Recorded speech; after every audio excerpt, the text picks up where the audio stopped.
Hey, love. Welcome back to another episode of Rollerset to Mindset.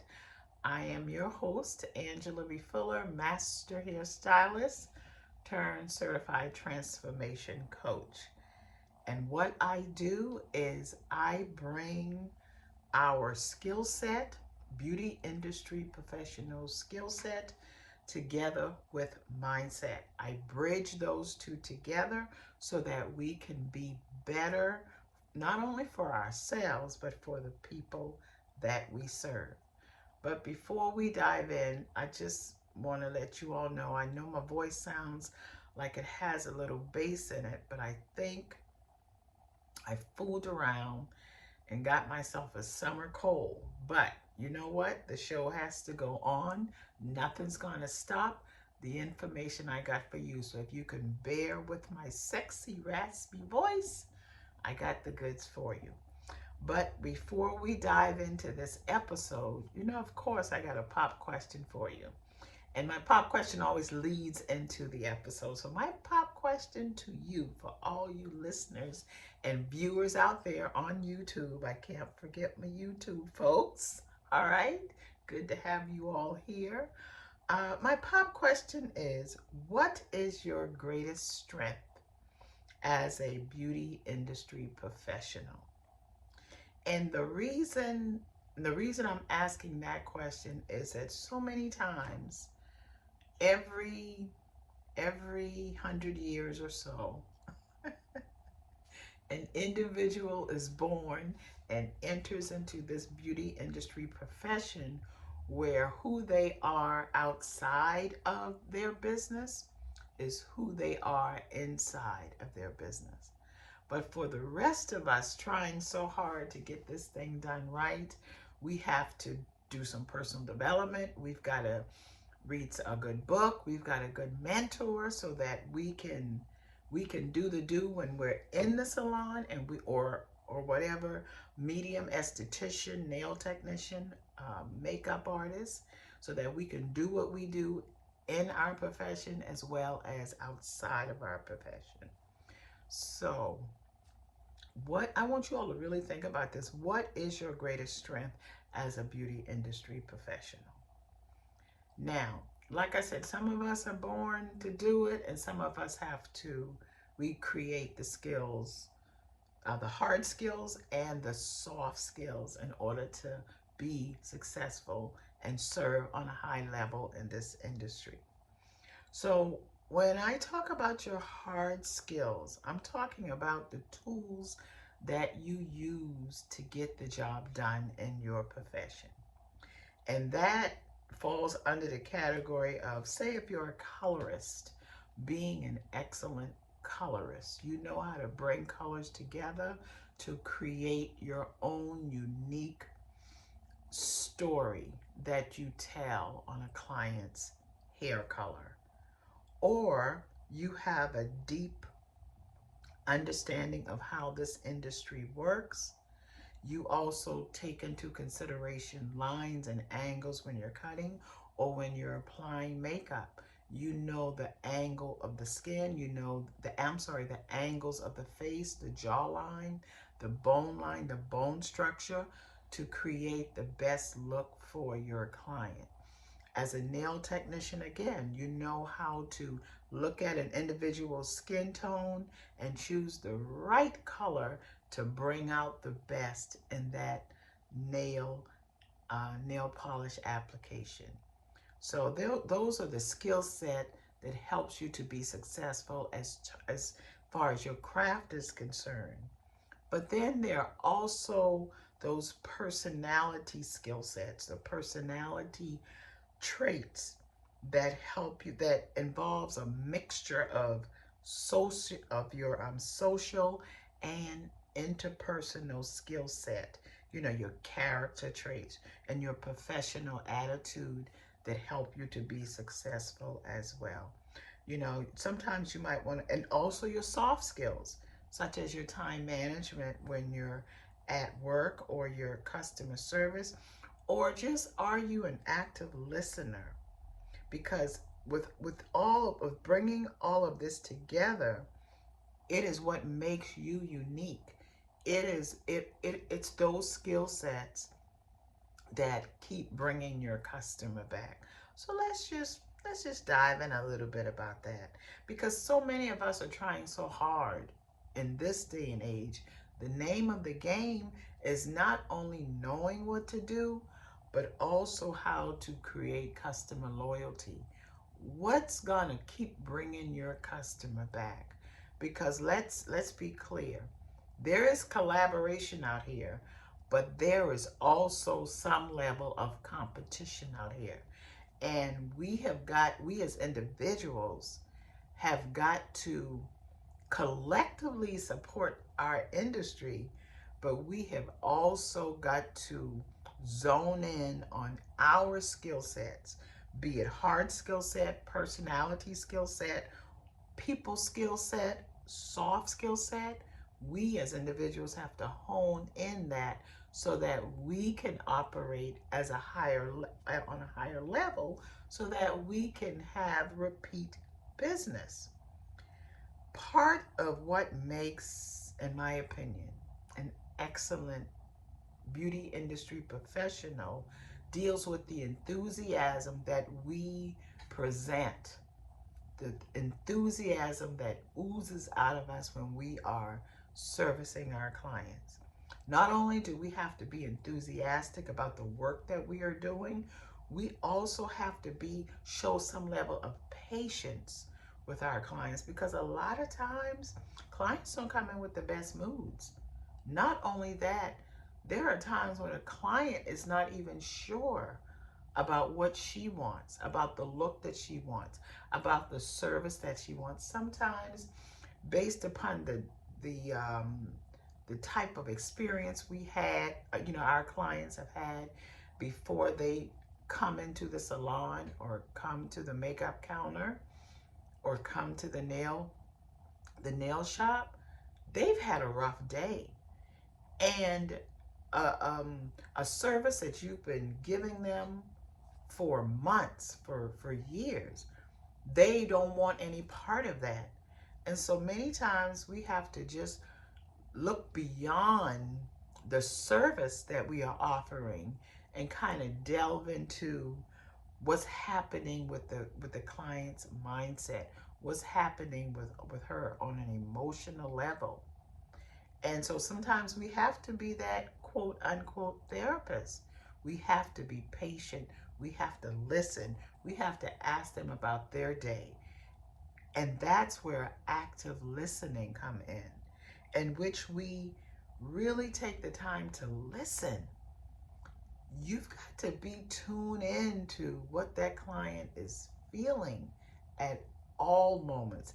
And sometimes we got to take what we are going through on a personal level, and we've got to leave it at the door, and we've got to put on our beauty industry professional hat, and we've got to be all things to that client. Can I get a witness? I know for the past, 3 decades that I've been in this industry, there have been times when I had to give that extra 10, 15 minutes before even starting, because I could sense when things are just not going right with my client. And so I think sometimes we have to ask ourselves, what inspires us as beauty industry professionals? I know a poll was taken. I cannot remember where I read this, but I remember reading a poll that was taken.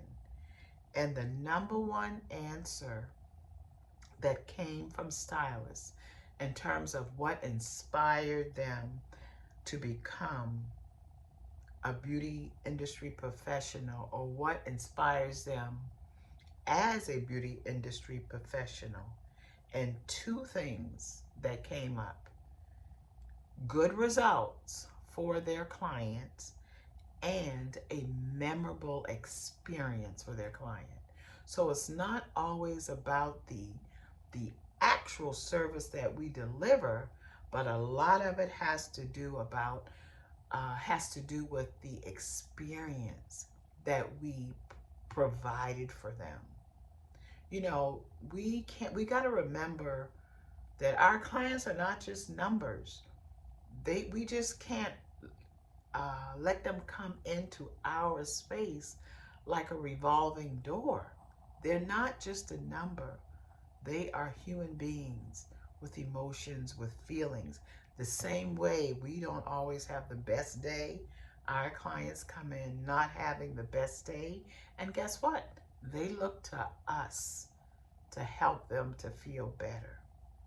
It's not always about the mechanics of our service, but it's the heart of our service.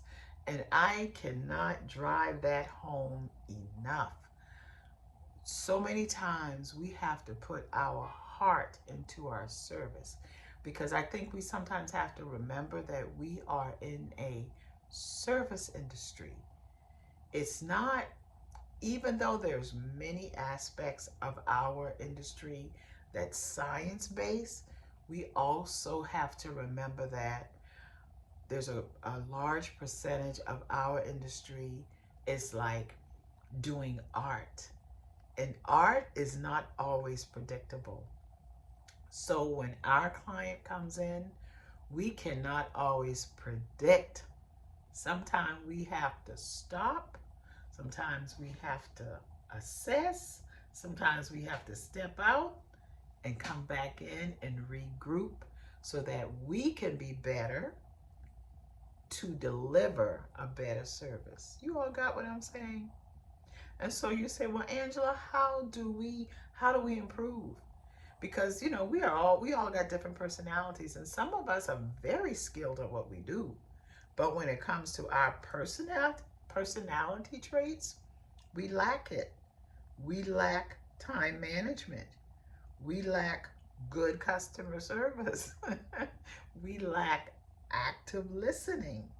And these things are just as important as being able to slice and dice a head of hair, as being able to beat a face, as being able to dress our clients, as being able to give an excellent facial, excellent sugaring or waxing.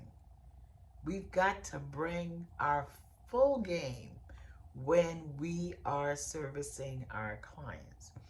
So, how do you improve? I'm so glad you asked. I got a few tips for you. Part of how you improve is to become an active part of the industry. And what do I mean by that? Sometimes you have to attend trade shows. Yes, sometimes you have to make the investment to attend these trade shows. Sometimes it may be like taking additional classes, reading a good book. And make sure when you take these classes, it's not just the continuing education classes that's required for our recertification. Search, seek out, see what organization, see what manufacturer, see what stylist, see what companies are putting on different classes to keep you on top of your game as to what's trending in this industry. Another way you can be a part of this industry is to join various professional boards so you can stay up on the latest and the greatest, so you could be ready when the challenge comes.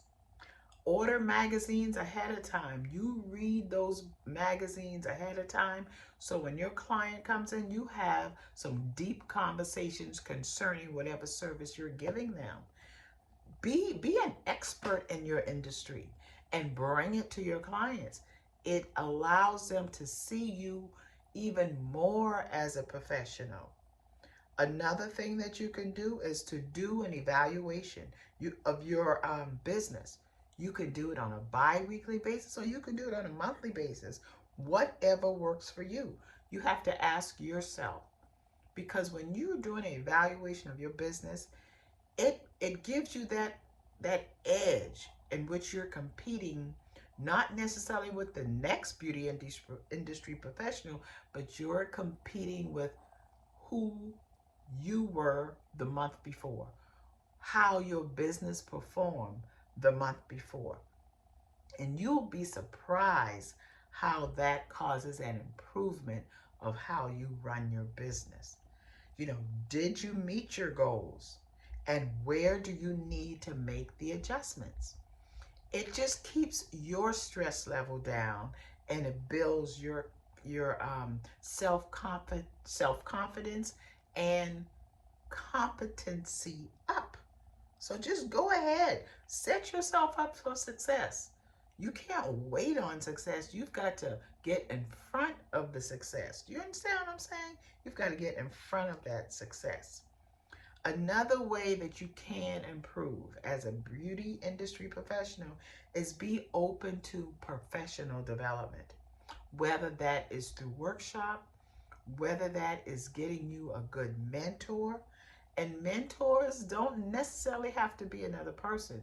You can get a good book. You can read the book written by individuals that you admire to keep yourself and to keep your personal development self up to par. I found that after I think every 90 days you need to invest in yourself on some level, because things change so quickly. And a lot, as long as you live in, there are going to be things that come up that interferes with how you are operating day to day. And every 90 days, I think an individual should look into some type of personal development just to keep you even keel, just to keep you in a